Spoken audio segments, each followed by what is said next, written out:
বিশেষ প্রতিবেদন, অতিবৃষ্টির থাবায় কৃষকের স্বপ্নভঙ্গ, মাঠেই পচছে পাকা ধান।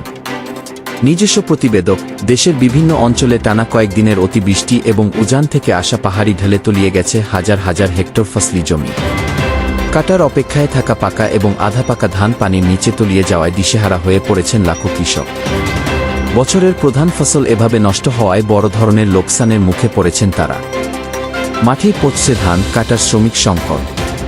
কৃষকদের সাথে কথা বলে জানা গেছে, ধানের ফলন এবার বেশ ভালো হয়েছিল, কিন্তু ফসল ঘরে তোলার ঠিক আগ মুহূর্তে শুরু হওয়া এই টানা বৃষ্টি সব হিসাব নিকাশ ওলটপালট করে দিয়েছে।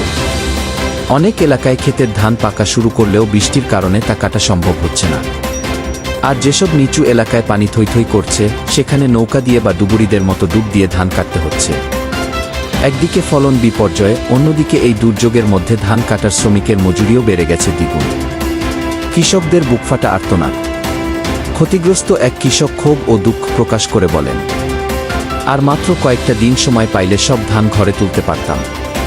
চোখের সামনে সোনার ফসল পানির নিচে পচে যাচ্ছে, কিন্তু কিছুই করার নাই।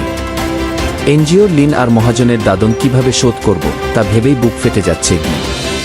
কৃষি বিভাগের তৎপরতা ও পরামর্শ। স্থানীয় কৃষি সম্প্রসারণ অধিদপ্তরের কর্মকর্তারা মাঠ পর্যায়ে পরিদর্শন করছেন। কৃষি কর্মকর্তাদের মতে, যেসব ধান ৮০% পেকে গেছে, সেগুলো আর দেরি না করে দ্রুত কেটে ফেলার পরামর্শ দেওয়া হচ্ছে। একই সাথে কাটা ধান যেন ভেজা মাটিতে না রেখে দ্রুত কোনো উঁচু স্থানে বা পলিথিন বিছিয়ে বাতাস চলাচলের ব্যবস্থা করা হয়, সে বিষয়েও কৃষকদের সচেতন করা হচ্ছে। দীর্ঘমেয়াদী প্রভাবের আশঙ্কা। বিশেষজ্ঞরা মনে করছেন, এভাবে ধান নষ্ট হতে থাকলে বাজারে চালের দামে এর নেতিবাচক প্রভাব পড়তে পারে।